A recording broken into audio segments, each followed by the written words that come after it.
This is a 1-2 punch system for fall bass where so many anglers are missing a huge opportunity, and I'm going to go over it with you today, and it works in a huge range of conditions. Oh yeah. Whether it's super hot like we had early last week and a really strong south wind, to a 35-degree temperature drop just 24 hours later and a strong north wind. Once fall gets here, this system works.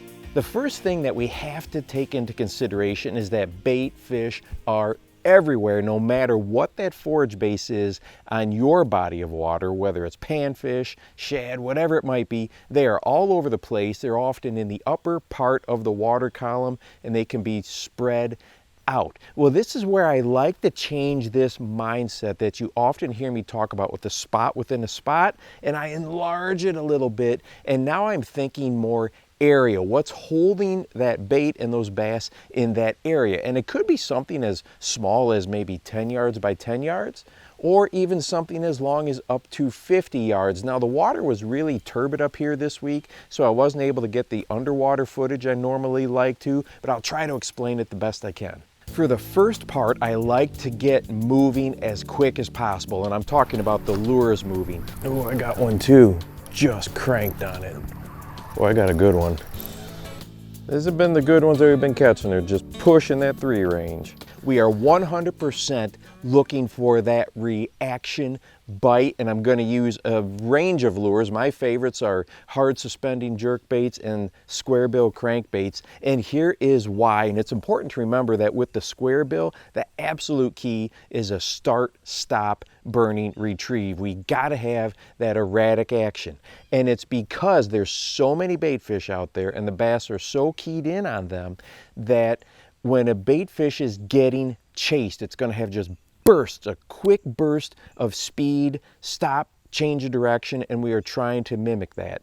And when that is happening, whether those bass are in a super feeding mood or more in a negative mood, that reaction, that crazy erratic action is going to trigger that feeding instinct. Oh, I got a double. Look at that. That tells you they're feeding. And I don't care if I catch a 12-inch fish right away or a 1-pound fish.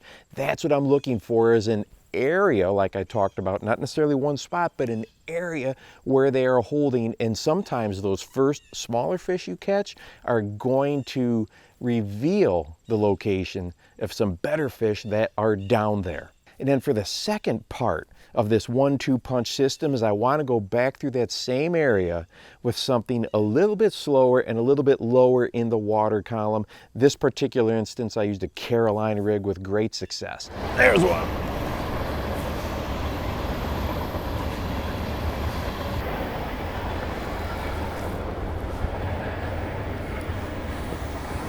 That's the way we like to see them. You may be thinking, Steve, well, wait a minute. You just literally talked about quick reaction bite, feeding instinct, upper part of the water column. This is the complete opposite of that. Well, think about yourself when you have a big meal, right? What do? After we stuff ourselves, we like to kind of sit back, relax, and digest for a bit. But that doesn't mean if something like a chocolate chip cookie presents an easy opportunity, I'm not going to go after it, even if I'm full. Well, that's kind of the mindset and the approach I like to take with these fall bass that were just absolutely busting up an area. They're still in that area. They didn't move off some crazy distance.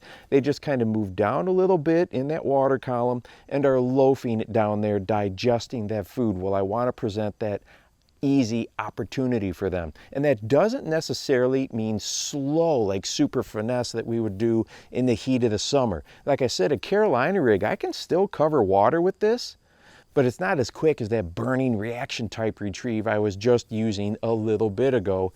And these bass were just eating up that Carolina rig. As a matter of fact, right in front of this laydown, there was an area, like I said, not a spot, but an area maybe about the size of 4 or 5 or 6 vehicles that you could kind of picture in your mind's eye in front of that laydown. And that bottom composition was a great mix of submerged wood and gravel. And after those bass had just been chomping, they kind of settled down into to it, but they still took advantage of an opportunity, and we caught 5 Carolina rig fish right in front of this laydown really quickly.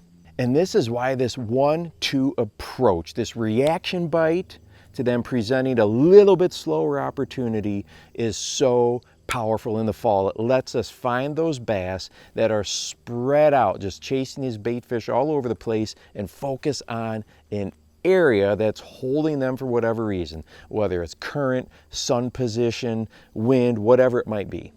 And hey, if you want to watch a video that talks about bass and water temperature and how we might need to rethink our approach, go ahead and check this one out right here.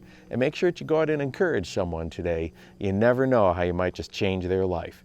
For the Bass Fishing Life, I'm your host, Steve Rogers.